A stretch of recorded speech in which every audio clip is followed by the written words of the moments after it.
Hi everybody, from Coach Costa with another episode of Parents Behaving Badly and a non-correct use of these cameras. Not too cool. What happened was I was refereeing a flag football game for 5, 6, 7-year-olds. It was like a scrimmage between the park's own two all-star teams, and they didn't really have a true all-star team. It was just something to do at the end of the season. And parents, I want them to use the cell phone cameras or any camera. Film your young one. They're only young ones. Filming the plays, running out onto the field, which is inappropriate, putting it in front of my face and the other referee's face. Hey, you missed this call. Look, we filmed it. Having to explain, like, wait a minute, what are you doing? There's no red flag like the NFL, National Football League. Throw it out there, and we're going to decide again if the call's correct or not. They're 5, 6, 7 at the park. We're seriously trying to call the game. We're trying to interpret and judge the rules and the play at the best level we can. But you're running out there saying, hey, this call's incorrect. And it almost got frightening and heated because the same dad got heated about it, and my ref partner had to throw him out of the park. And we spoke to him later. And number one, we're not against the camera usage, but we have to follow the ball. We can't watch everything behind the play. There's only 2 of us. There's 14 children on the field. We're doing our absolute best to watch everything and administer the game. It wasn't that big a deal as a 40-year coach and a 12, 15-year referee. It's not that big a deal. The guy lost his mind.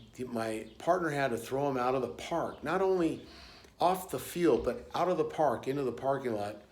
His second son plays in another game after. The game goes into overtime. We go, well, change of heart. Let's invite him back down.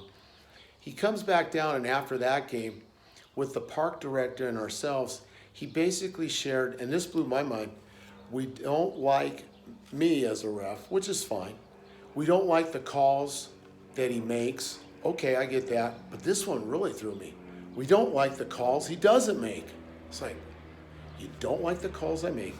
You don't like the calls I don't make. I don't know what else to say. I'm sorry he lost his mind that day. And I'll go with it here. You can punch the links, punch the like button. I got links below on, hey, some advice I have in a book on how to, handle coaching your kids better and be aware of some things when you do this stuff, coaching your kids in various sports. You need to enjoy stuff. Your kid's not going straight to the NFL or the big leagues after this game, so try to enjoy the moment. Be grateful you have a kid who's healthy enough to play. And I got to tell you, just observations of doing this, it's usually, I'm going to throw it out there, it's low self-esteem with a parent or parents living vicariously through the win or loss of a 5, 6, 7, 8, 9, 10, 11, or 12-year-old's game.